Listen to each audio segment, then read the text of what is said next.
Mes amis, bonjour. Et je m'excuse de vous faire cette vidéo, mais comme tout le monde en Israël depuis ce Shabbat et Simchat Torah un peu noir qu'on a vécu, on essaie de faire au mieux pour pouvoir aider nos enfants et à partir sur le front, hélas. Si on aurait imaginé il y a une semaine qu'on allait se retrouver dans cette situation.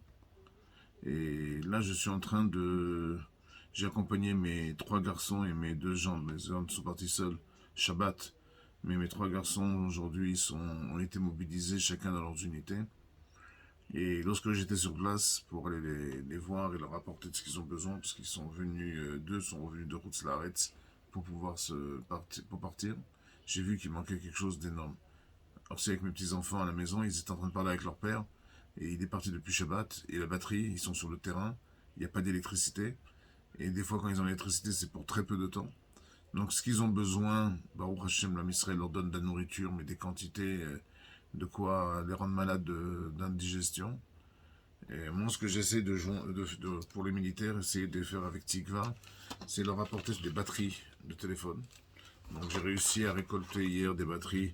Là, il y a 20 000 ampères, il y a 10 000 ampères, il y a 30 000 ampères. Et ce qu'ils ont besoin aussi, c'est des prises pour pouvoir, quand ils trouvent une prise, ils sont des fois 10 militaires ou un peu plus, 70 militaires. Alors essayer de leur acheter des prises comme ça. Là j'ai trouvé de 5 ou de 10, j'ai même trouvé de 10, je vais leur acheter ça. Et des têtes pour charger des charges rapides de téléphone. Comme ça, grâce à ça, ils pourront être en contact avec leur famille. Je mettrai sur le site, je ferai une cagnotte en France et en Israël.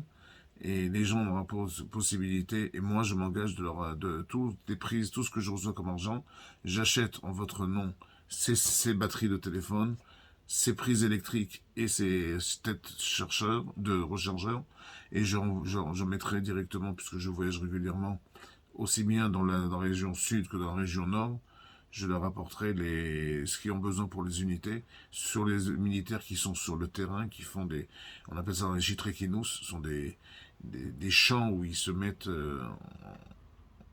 en position d'attente de faire des actions militaires. Donc bien sûr, on ne peut pas dire où ils sont et qu'est-ce qu'ils font, mais vous comprenez bien qu'on est dans un champ ou dans une forêt. Il n'y a pas, toutes les technologies modernes ne marchent pas. Ils n'ont pas leur voiture, ils n'ont plus tout ça. Donc je vais essayer de rapporter sur place le minimum. Comme ça, quand ils trouvent une prise électrique, ils peuvent tous charger les batteries. Et lorsqu'ils pourront partir, ils pourront être tous les soirs en contact avec les mamans qui sont restées aussi, sont des giborotes, sont aussi des combattantes de te retrouver. Je vois mes filles avec chacun leurs trois enfants à la maison, et l'angoisse des parents, et l'angoisse des enfants, et l'angoisse des grands-parents aussi. Et on est tous là, et moi aussi, c'est très difficile. Les premières guerres, en 2002, c'était moi qui étais au front et mes enfants qui étaient à la maison. Et je vous dis, c'est tellement plus difficile de se retrouver, vous à la maison et vos enfants au front. Donc j'essaye d'aider aujourd'hui que je suis un grand-père et dispensé d'armée depuis l'âge de 45 ans. J'essaye d'aider les gens comme je peux. Merci de votre aide et de votre soutien, et tout ce que je recevrai à travers les associations Tikva de France et d'Israël sera automatiquement envoyé, et j'irai acheter les batteries et les rapporter aux militaires sur place. Merci beaucoup de votre aide.